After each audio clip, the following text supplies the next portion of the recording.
For thousands of years, aloe vera has been considered a magical medicinal plant. Even the Aztecs used it as a miracle drug to treat many diseases. Traditional medicine appreciates its detoxification, purging, acid neutralization and fat reduction. According to modern research, it has a positive effect on blood sugar levels and blood lipid concentration, including cholesterol levels. But aloe vera is not always aloe vera. Real aloe vera, the Aloe barbadensis, is a desert lily and is cultivated in arid regions, primarily in Central and South America. The effects of aloe vera are strongly dependent upon how it is processed, and the differences already begin with how it is harvested. In order to avoid damaging the plant, the leaves should ideally be cut by hand. As the outer skin of the leaf contains poisonous aloin, a substance that protects the plant from animals and has a laxative effect on humans, the skin must be carefully separated from the inner leaf gel. This leaf gel is the most valuable part of the aloe vera plant. The gel has been proven to contain over 150 vital substances, such as vitamins, enzymes, polysaccharides and trace elements. It's this unique combination of ingredients and the way in which they interact with each other that results in the healing effect. One of the most important plant substances is asiminan, which has a positive effect on the immune system and can also reduce inflammations and free radicals.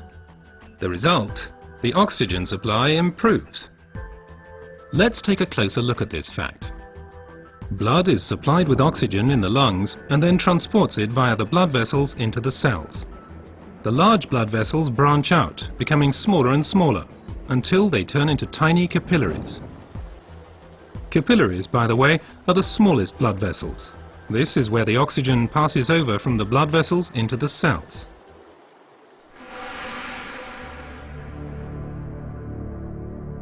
Poor eating habits, environmental pollution, stress and increased physical effort weaken our immune system. Free radicals have an easier time of things and can cause microinflammations throughout the body.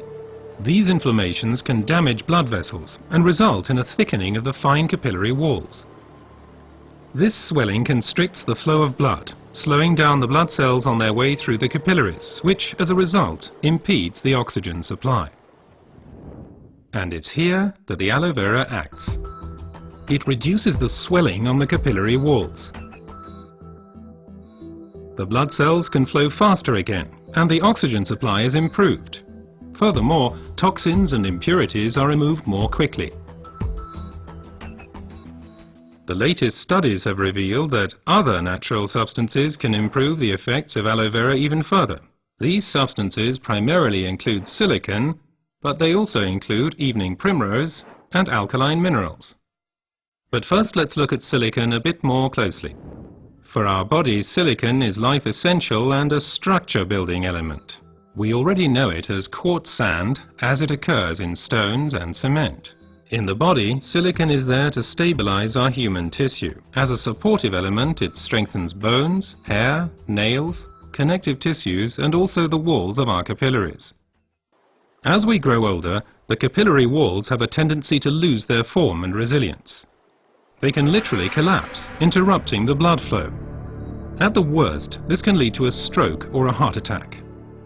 Silicon strengthens and supports the capillary walls, thereby keeping the bloodstream open.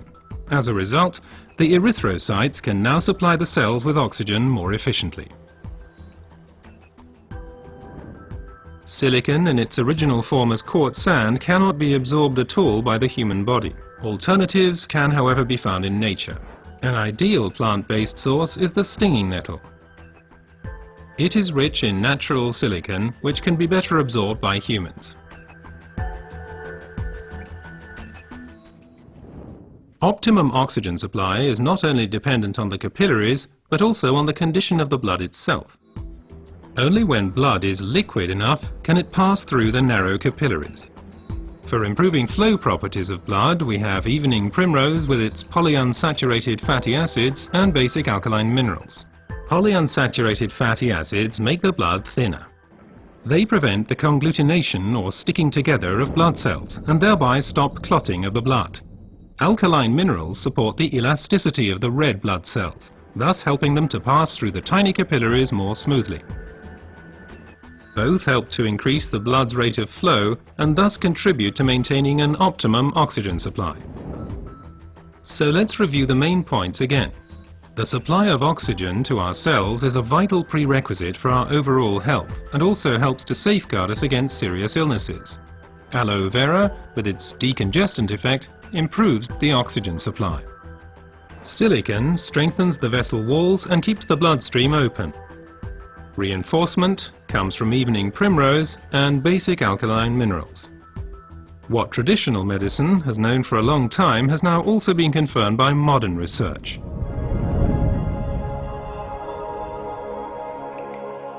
Aloe vera improves your oxygen supply and therefore your general health. Because oxygen means life. Place your trust in Aloe vera.